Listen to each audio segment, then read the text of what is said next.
Привет из Сингапура. С вами передача «Голубь мира», где обсуждаем крутые навыки. Спрашиваем на английском, отвечаем на русском. Подтягивайте язык или смотрите перевод в тайм-кодах. Let's talk about customer focus and let's start with the definition. Customer focus, this is a vision which you may have if you want to improve your company, your service, and your products. You can be an engineer, you can be a marketolog, you can be a process manager, but when you will put yourself on the side of the client, you will see a lot of something very unusual. Let me explain you on a very simple example. I was working in Alpha Bank in Russia for 20 years in several countries, and I was also responsible for process, and I was happy to improve them. And when I was thinking to quit, I suddenly found a process that never was in my focus, and this was never under my control. This is of firing, увольнение, правильно? Correct. Firing process. Suddenly, I found this was very unlogical, and I was thinking, okay, maybe I should stay for 3 months to make this better. But no one for sure from my colleagues never was in such a position, in such condition, and they never think how to improve it because we always were thinking about our clients, banking clients. But when you are an employer and you are going out of the company, you also became a client, and if you will be fired not properly, maybe you will have something to say bad about company, and you will drop down HR brand. So when the company wants to be customer focused, what are the building blocks or key components of such paradigm they need to be aware of in order to make it right? First, you should understand what you want to say, to give, to explain to a customer. First, you just give cheap low profiles, and this very simple, I don't know, pumpkins or very simple cabbages or even eggs. They could be dirty, they could be loosey, they could be not properly packed, but that's cheap. Second way, you will say, okay, this is for some people who are higher than mass profile, so I will make this things better. Okay, you have special boxes, you have some special instructions, you have maybe even delivery. Another level, okay, I will give to my customer unforgivable experience, and we will put every cabbage in Louis Vuitton bag or every egg in a small Tiffany box, and they will be treated as a veg kings or eggs kings, kings for the kings.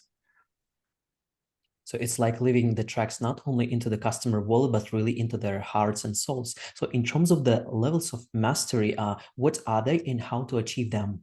First, you're just thinking about your product, about your service, and you just hurry to make it good. But usually, people don't want to lose time, and they want to be respected. So, second level is to show how you behave with your clients. Let me remember about MBA case we learned in doctor schools. This is about Ritz-Carlton Hotel, and there's a saying for hostess and for cleaners: we are lady and gentlemen who serve for lady and gentlemen. And last one, when you're trying to make something very precise, very tricky, very smooth, and you want to make it in a special way. For example, you write on special paper with a smell. You put, for example, some fresh flowers, or you will offer best seats in restaurants or in some shows. So somehow, sometimes the intentions might be good, but the execution might be bad. So how not to be this elephant in the room who wants to do good things, but still making some sort of mistakes when it comes to customer focus. You know, there is a saying that your happy employees will make happy your customers.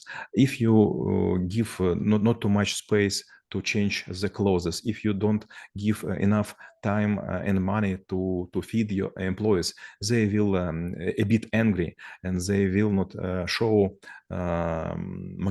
magnificent Smile is a start. Second is attitude. First, I respect you, and I will show everything, and I will listen everything you say, and I will write down. You know, that's very funny. When you're coming for some companies in Russia, in Moscow, they will ask, what is your name? But suddenly you will say, okay, my name is Maxim. Suddenly you will say, okay, Sergey, let's do something. And you will think, why you ask me just my name and write it down? Or don't ask, or please read it. And in terms of how to instill this culture deep into employees, so probably one way is to make them happy, but maybe there are certain techniques or the mechanics in order to not only lead by example, but really make it like a in the blood of the employees who actually could act on it and really make themselves very customer focused. I like your phrase, to be in the blood. Yes, service should be in the blood. You know, if the person comes from some village, he will give you to drink, or she, big bowl with milk, but it would be a bit dirty and a bit rusty. Everything may be okay, but there is no respect. If you will be in India, for example, you will never get fresh clothes or clean cutlery. For example, I was in Fiji, and it was unforgettable experience. Suddenly, I was after diving, and I came to my small house, and I found all my sheets laying on the grass. And I asked this maiden, "Why you make it?" And they say, "We have not enough powder and water to clean it, so we just put it to dry on the grass." And I was asking, and then you put me on my bed? And they say, and I was paying like, I don't know exactly, but more than $5,000 per night. And I was on the private beach, 1 kilometer from one side and to another side, and no one could trespass it. But my linen and my sheets was on the grass. Interesting. And I do believe sometimes there might be the cases when, let's say, the business owner or maybe the employee should make a decision whether they should be do good for the business, or whether they should do good for the customer. So how they should act in such situations. And maybe to add on top of that, I would say as a product manager, sometimes they would say you should be obsessed with the customers, but I do believe you also should be obsessed with the customer, but still mind the business. So what should be the mindset in this case? Your principle is quite good. Yes, I don't think that the clients always right. Clients usually could have a bad mood because they don't find place to park, or maybe they were treated not so well in the restaurant or somewhere else. So when you see that the customer is willing to make a small scandal, it's okay just to wait to smile. But if they will offend your employees, they should be very firm.